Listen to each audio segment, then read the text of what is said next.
হবিগঞ্জে police আন্দোলনকারী সংঘর্ষে একজন নিহত, আহত অর্ধশতাধিক।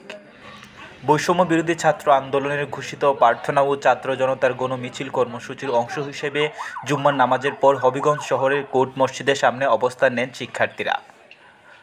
প্রত্যক্ষদর্শী সূত্রে জানা যায়, হবিগঞ্জ শহরের কোর্ট মসজিদ এলাকায় শিক্ষার্থীরা অবস্থান নিলে পূর্বেই টাউন হল এলাকায় অবস্থান নেন ছাত্রলীগের নেতাকর্মীরা।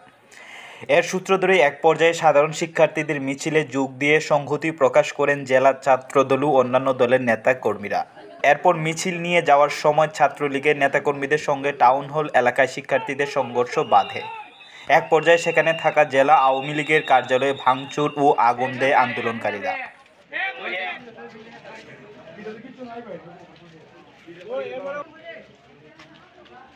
আন্দোলনের ভেতর দিয়ে ফায়ার সার্ভিস কর্মীরা আসতে না পারায় অফিসটি পুরোপুরি পুড়ে যায়।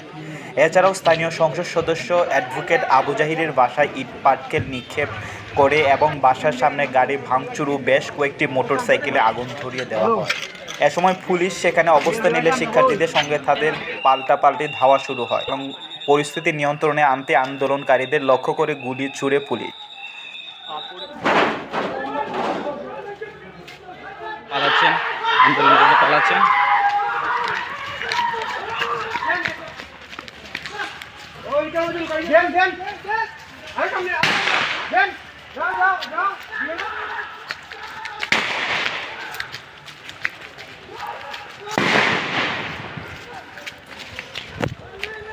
শহরের তিনগুনা পুকুরপাড় এলাকায় সংঘর্ষ চলাকালে আন্দোলনকারীদের একটি অংশ শহরের স্টাফ কোয়ার্টার এলাকায় অবস্থান নেয়।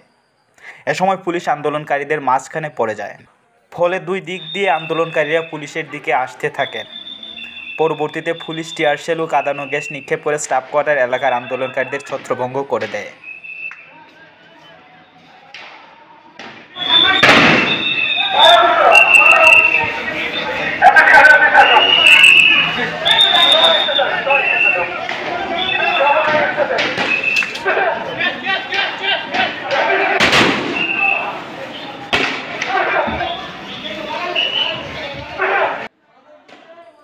হবিগঞ্জে পুলিশ বিক্ষোভকারীদের সংঘর্ষের মধ্যে পড়ে একজন নিহত হয়েছেন।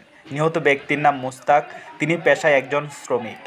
মুস্তাকের সঙ্গে কাজ করেন মারুফ হোসেন। তিনি সংবাদ মাধ্যমকে জানান, মুস্তাক এখানে জুতা কিনতে এসেছিলেন। এ বিষয়ে জানতে চাইলে হবিগঞ্জের অতিরিক্ত পুলিশ সুপার বলেন, এ বিষয়ে আমি এখনও কিছু জানি না।